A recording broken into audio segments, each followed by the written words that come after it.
Hello दोस्तों, चलिए हम लोग इस वीडियो में आरआरबी एनटीपीसी का एग्ज़ाम चल रहा है। सो हम लोग उसका फर्स्ट शिफ्ट का क्वेश्चन आंसर देखेंगे। फर्स्ट शिफ्ट का आरआरबी एनटीपीसी का कैसा क्वेश्चंस आ रहे हैं जीके वगैरह में, उस सभी आंसर के साथ हम लोग देखेंगे। अगर आप इस चैनल पर नए हैं तो चैनल को सब्सक्राइब करें ताकि आपको इसी तरह से अपडेट मिलते रहें। चलिए हम लोग पहला क्वेश्चन देखते हैं क्या है। पहला क्वेश्चन पूछे गए हैं कि जो साउंड वेव है वो किस में पास नहीं कर सकती है। जैसे सॉलिड, लिक्विड, गैस में तो पास करती है। सॉलिड में सबसे ज़्यादा, उसके बाद लिक्विड और गैस में। लेकिन जो वैक्यूम होता है उसमें पास नहीं करता है। कौन? Sound wave. भारत का जो सबसे युवा राष्ट्रपति से क्वेश्चन था, पूछा गया था कि जो भारत के सबसे युवा राष्ट्रपति कौन है। तो संजीव रेड्डी जी हैं, जो कि भारत के सबसे युवा राष्ट्रपति हुए हैं। उसके बाद है मैक्सिमम सीट पूछे गए हैं। क्या पूछे गए हैं? मैक्सिमम सीट इन लोकसभा।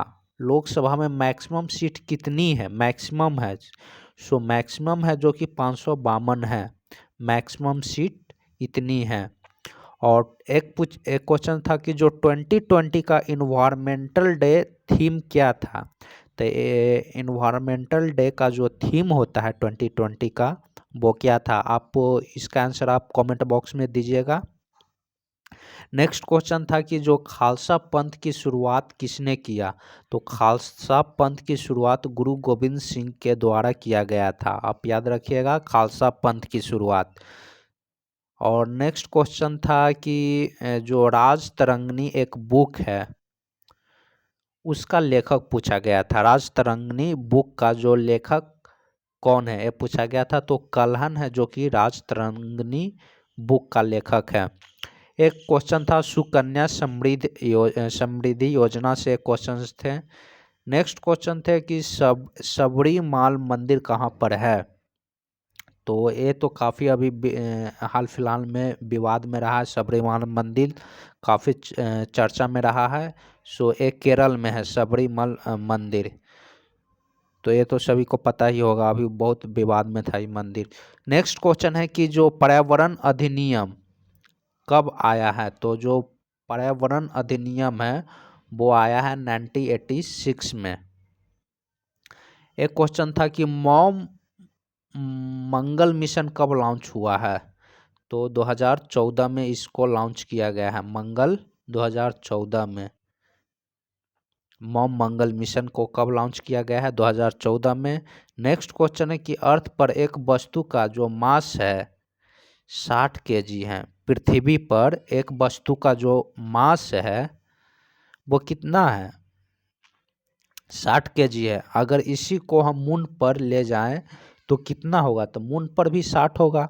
अगर यही बोलता कि वेट है 60, तो वहाँ पर डिफरेंस हो जाता। वेट में 1/6 हो जाता। मून पर जाकर कितना हो जाता? 1/6 हो जाता। लेकिन यहाँ पर मास है तो मास सभी जगह सेम होंगे।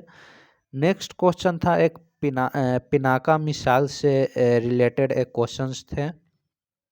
क्या क्वेश्चंस थे वो अगर आपको पता हो तो कमेंट बॉक्स में ज़रूर लिखिएगा। एक क्वेश्चन थे नॉर्थ ईस्ट में कौन से स्टेट नहीं आते हैं। तो इसमें आपको ऑप्शन पर अगर आप ऑप्शन दिया होगा उसके हिसाब से आपको मानना था कि कौन से स्टेट है जो कि नॉर्थ ईस्ट में नहीं आते हैं। एक बायोलॉजी के क्वेश्चन थे, लाइचेन करके थे एक बायोलॉजी के क्वेश्चन। एक क्वेश्चन पूछे गए थे कि कंप्यूटर का ब्रेन किसे कहा जाता है, मीन्स दिमाग किसे कहा जाता है। तो सीपीयू को कहा जाता है कंप्यूटर का दिमाग, ब्रेन। एक क्वेश्चन था कि जो two landlock country in North America, two landlock country पूछा गया था किसका? नॉर्थ अमेरिका का। कौन सी कंट्री की? नॉर्थ अमेरिका की। तो एक तो वोल्विया हो गया, एक तो वोल्विया हो गया और एक आपको कमेंट बॉक्स में बताना है। सेरीकल्चर, सेरीकल्चर से पूछा गया था कि सेरीकल्चर क्या है। तो ये जो सिल्क फार्मिंग होती है उसको हम लोग सेरीकल्चर कहते हैं। नेक्स्ट क्वेश्चन थे कि क्या था कि जो बैंक ऑफ बड़ौदा है इस बैंक में कौन से दो बैंक विलय किया गया है। तो विजया बैंक और देना बैंक है, ये दो बैंक को बैंक ऑफ बड़ौदा में विलय किया गया है, मिलाया गया है, मर्ज कर दिया गया है। सो इतने क्वेश्चंस थे आपके जीके के, इतने क्वेश्चंस हमको मिले हैं। सो चलिए, अगर आपको वीडियो अच्छा लगा हो तो आप चैनल को ज़रूर सब्सक्राइब कीजिए। धन्यवाद।